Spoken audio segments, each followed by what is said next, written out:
barang jasa. Tidak boleh transaksi langsung, bayar langsung, nggak boleh lagi. Dia hanya boleh untuk promosi. Seperti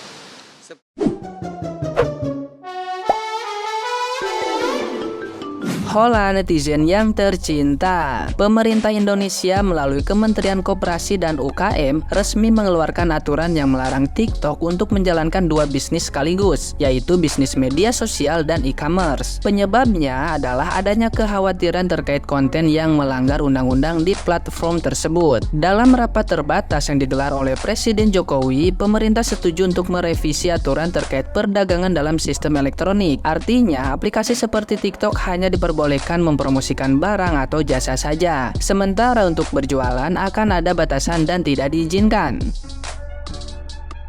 Pemerintah memandang bahwa TikTok sebagai aplikasi media sosial user generate seharusnya memiliki mekanisme untuk membuat standar konten dan mencegah serta menyelesaikan jika ada konten yang melanggar hukum. Komunikasi dengan TikTok telah dilakukan oleh Kementerian Komunikasi dan Informatika, namun belum ada balasan dari pihak TikTok. Banyak netizen yang budiman memiliki pendapat yang berbeda terkait pemblokiran TikTok. Ada yang setuju karena adanya konten yang dianggap tidak pantas, namun ada juga yang tidak setuju dan berpendapat bahwa sebenarnya ada fitur pelaporan di dalam aplikasi yang bisa digunakan jika menemui konten yang melanggar. Di sisi lain, TikTok juga menghadapi pembatasan di negara lain seperti Amerika Serikat. Pemerintah Amerika khawatir bahwa TikTok bisa digunakan oleh pemerintah Cina untuk mengakses data pengguna Amerika, sehingga mereka melarang pengguna TikTok di ponsel pejabat pemerintah dan sejumlah kalangan. Nah, itu dia beberapa alasan yang membuat pemerintah melarang TikTok untuk berjualan online. Tentunya langkah ini diambil dengan pertimbangan demi menjaga keamanan dan kepatuhan terhadap hukum.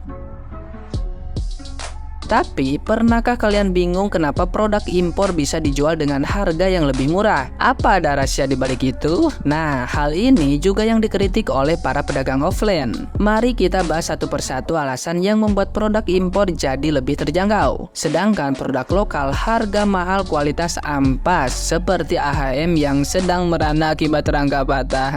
Alasan pertama yang bisa kita lihat adalah biaya produksi yang lebih rendah di negara asalnya. Mungkin kalian pernah mendengar tentang tenaga kerja murah di beberapa negara Asia seperti Tiongkok atau Vietnam. Yaps, biaya produksi yang murah ini mempengaruhi harga jual produk impor. Dibandingkan dengan negara kita, mereka memiliki standar upah yang lebih rendah, sehingga biaya produksi bisa lebih efisien. Selanjutnya, masalah jumlah produksi juga turut mempengaruhi harga jual produk impor. Negara seperti Tiongkok memiliki kapasitas produksi yang besar, sehingga bisa membuat produk dalam jumlah yang banyak. Ini berbeda dengan produk lokal kita yang kadang terbatas dalam produksi. Semakin besar jumlah produksi, semakin rendah biaya produksinya. Nah, ini salah satu faktor yang membuat harga jual produk impor bisa lebih murah.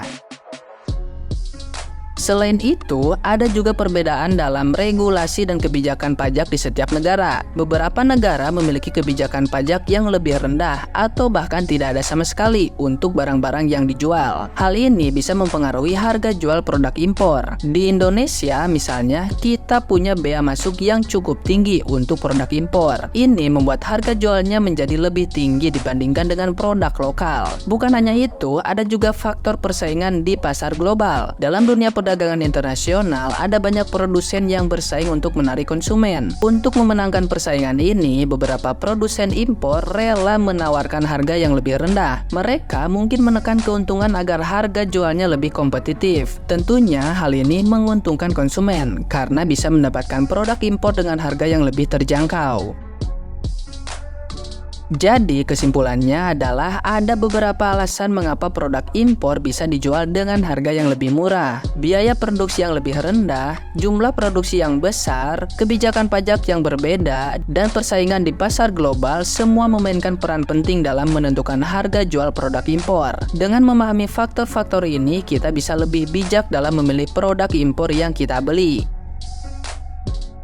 Nah, gimana nih menurut netizen yang maha benar? Silahkan berkomentar ya.